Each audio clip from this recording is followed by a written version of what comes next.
یہ 2013 کی بات ہے، پاکستان دبئی میں میچ کھیل رہا ہے۔ اس دوران اس کے ایک انتہائی تیز کھیلنے والے بلے باز کو کلائی میں درد ہونا شروع ہوا۔ شروع میں درد قابل برداشت رہا، لیکن بعد میں اتنا بڑھ گیا کہ بلہ اٹھانا بھی مشکل ہو گیا۔ کھلاڑی کو فوری طور پر پاکستان واپس آنا پڑا۔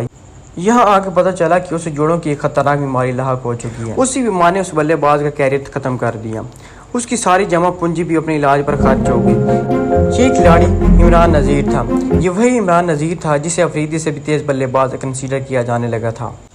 اس کے آنے پر مداحوں کے چہرے خوشی سے دمک اٹھتے تھے۔ IPL سے پہلے ICL شروع ہوئی تو لاہور بادشاہ کو اسی کھلاڑی نے بادشاہ بنایا۔ اپنی جوہرہ مزاجی کی وجہ سے 2007 کے ورلڈ کپ میں 160 رنز بنائے۔ یہ پاکستان کھلاڑی کی طرف سے ورلڈ کپ میں اب تک کا سب سے بڑا انفرادی سکور تھا۔ آج تقریباً 1.5 دہائی گزرنے کو ہے اور اس پاکستان بلے باز کی اس انفرادی سکور کا ریکارڈ کوئی بھی بلے باز نہیں توڑ سکا۔ عمران اپنے کیریئر کے عروج پر 5 سال تک بیماری سے لڑتے رہے۔ عمران نذیر نے مزید انکشاف کیا ہے کہ ان کو زہر بھی دیا گیا تھا۔ یہ زہر اتنا سلو تھا کہ اس لیے انہیں پتہ بھی نہیں چل سکا کہ کس نے دیا۔ عمران نذیر کہتے ہیں کہ یہ زہر دینے کے حوالے سے انہیں بہت سے لوگوں پر شک تھا، لیکن انہوں نے کبھی کسی پر الزام نہیں لگایا۔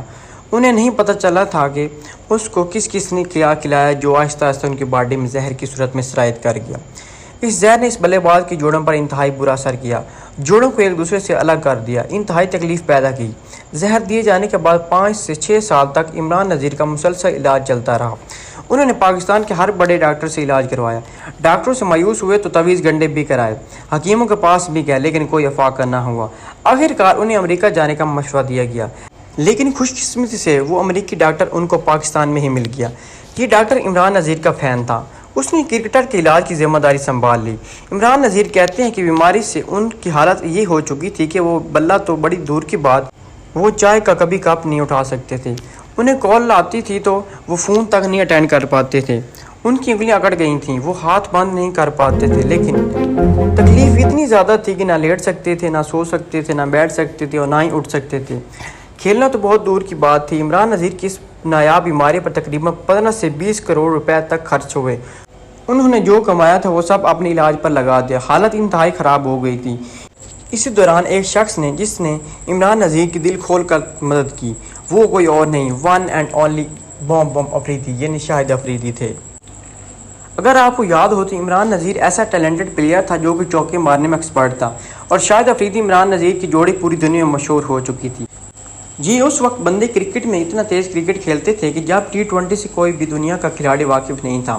آپ کو یاد ہوگا کہ عمران نذیر منظر عام سے اچانک غائب ہو گئے تھے۔ پاکستانی سوال پوچھتے تھے کہ اتنا ٹیلنٹڈ کھلاڑی آخر چلا کہاں گیا ہے۔ جب بھی ٹیم پہ سلیکشن کا مرحلہ آتا تو عمران نذیر کے نام کی گونج سنائی دیتی تھی۔ کئی لوگ تو یہ بھی کہتے تھے کہ عمران نذیر شاہد افریدی سے بھی زیادہ بڑا کرکٹ کھلاڑی بنتا جا رہا ہے۔ یہی وجہ ہے کہ اس کو کھڈے لائن لگایا جا رہا تھا۔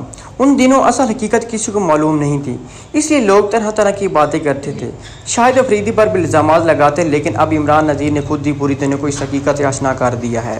عمران نذیر کے مطابق ان کے مشکل وقت میں ٹیم میں سب سے اچھے دوست ان کا ساتھ چھوڑ گئے تھے، لیکن شاہد افریدی چٹان کی طرح ان کا نشانہ بچانا کھڑے رہے تھے۔ شاہد افریدی نے اپنے مینیجر کی ڈیوٹی لگائی کہ عمران نذیر کے علاج پر جتنا بھی خرچہ آئے گا ہم اس کو خود افورڈ کریں گے۔ افریدی نے ایک دن کے اندر ڈاکٹر کے اکاؤنٹ میں رقم جمع کروا دی اور ڈاکٹر کو کہا کہ چاہے کتنے ہی پیسوں کی ضرورت ہو میرا بھائی ٹھیک ہونا چاہیے۔ چاہے شاہد افریدی نے عمران نذیر کے علاج پر تقریباً 40 سے 50 لاکھ روپے خرچ کیے۔ اب بات کرتے ہیں امریکہ والے ڈاکٹر کی، جس نے عمران نذیر کا 9 سے 10 ماہ تک علاج کیا۔ اس سے ان کی حالت بہتر ہونے لگی، آہستہ آہستہ وہ ہلنے جلنے کے قابل ہوئے۔ مختلف قسم کی تھراپیز کی مدد سے ان کی حالت مزید بہتر ہوتی چلی گئی۔ ابتدائی طور پر وہ اپنے گھر کے کاموں میں اپنے ملازمین کی مدد کیا کرتے تھے، بچوں کے ساتھ کھیلا کرتے تھے۔ دن کے اختتام پر خدا سے یہی دعا کرتے تھے کہ اس حد تک بستر پر محدود نہ ہو جاؤں کہ دوبارہ کبھی اٹھ نہ سکوں یا کسی رشتے کا محتاج نہ ہو جاؤں۔ صحت یاب ہونے کے بعد انہوں نے دوبارہ ٹریننگ شروع کر دی۔ 2018 میں وہ لاہور قلندر کا حصہ بنے، لیکن کوئی بھی میچ نہ کھیل پائے۔ بیماری کے بعد انہوں نے بہت زیادہ کم بیک کرنے کی کوشش کی، لیکن شاید ہمت پہلے جیسی نہیں تھی، اس لیے وہ دوبارہ قومی ٹیم کا حصہ نہیں بن پائے۔ اگر عمران نذیر پاکستان کی طرف سے مستقل کھیلتے رہتے تو یقیناً بڑا نام کماتے، لیکن قسمت کچھ اور ہی منظور تھا۔ اب وہ خاص مواقع پر جب ورلڈ کپ T20 میچز ہوں یا کوئی بڑی سیریز ہو تو T20 بطور تجزیہ نگار نظر آتے ہیں۔ اب وہ کرکٹ کو کھیلنے کے قابل نہیں رہے، لہٰذا انہوں نے اپنی زندگی کا پہیہ چلانے کے لیے پراپرٹی کا بزنس شروع کیا ہے۔ اسی کے ساتھ اپنے میزبان محبوب چینل کو ڈیجیٹل محبوب سے اجازت دیجیے اور دیکھتے رہے ڈیجیٹل محبوب. تب تک کے لیے بائے بائے. ٹھیک ہے, اللہ حافظ.